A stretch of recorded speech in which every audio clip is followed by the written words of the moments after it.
Hi guys, good morning. Ayan, maulan na umaga sa ating lahat. So ayan guys, so may bitbit akong ano ba tawag dito, balde na may tubig. Kasi mag-ano ko dito sa taas guys, nabatawag dito, mag-ano ako sa side namin kasi pag tuwing na ulan guys, yung aming taas dito, yung sahig, ayan, yan sahig guys is, ano siya, malagkit. At ayaw ko yung malagkit, parang ano, hindi masarap sa pakiramdam sa paa. Kaya, anuin ko siya ng tubig. Punasan ko siya ng tubig guys para parang malinis ba tignan. And yun nga, naka floor wax, kaya nga lang pag sa tuwing na ulan hindi siya maganda tignan.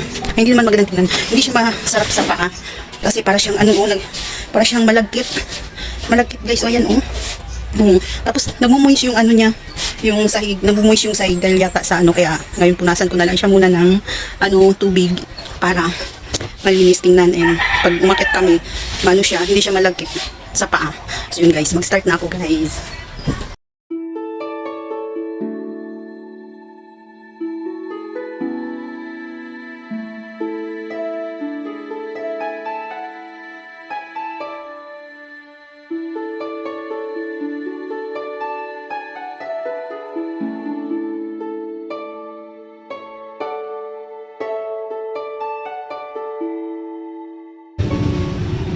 So yun guys, dito banda guys, hindi ko muna linisan ng tubig dahil may foam.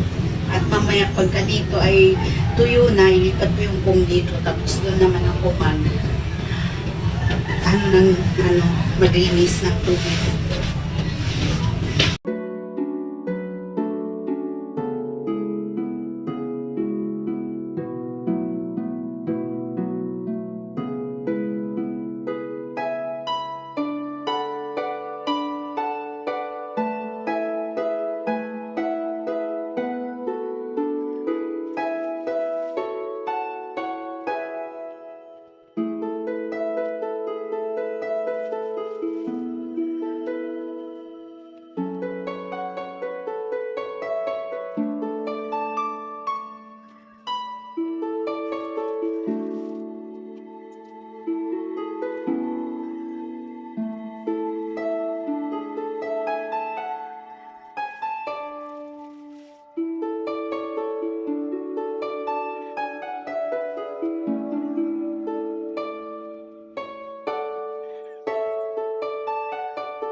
So ayan guys, tapos na ako dito sa aming diyan.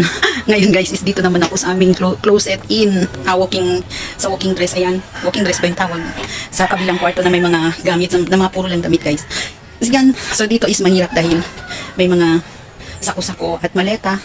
At yun na nga, at nakasabit dito yung aming mga damit, uniform, halo-halo na dyan. Tapos dito yung aming cabinet, turukan. So ngayon dito is mahirap guys dahil bubuhatin ko pa yan at ilipat dito, tapos ibabalik dun. So ayun, ngayon mag-start na ako guys.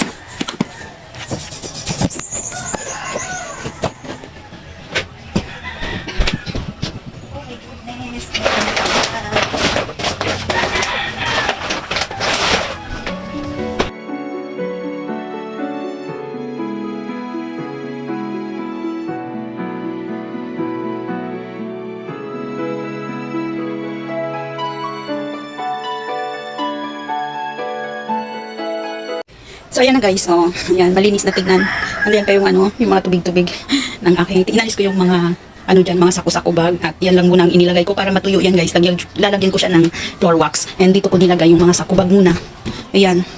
Dahil dito banda is tuyo na. Ayan. So linis na tingnan yung aming sahig, hindi na siya malagkit. Yan guys, hindi na malagkit. Yan dito banda is basa-basa pa kasi katatapos ko lang dyan. Tapos doon naman nasa hagdan at doon sa sala. So yun lang po guys, and thanks for watching. Bye bye.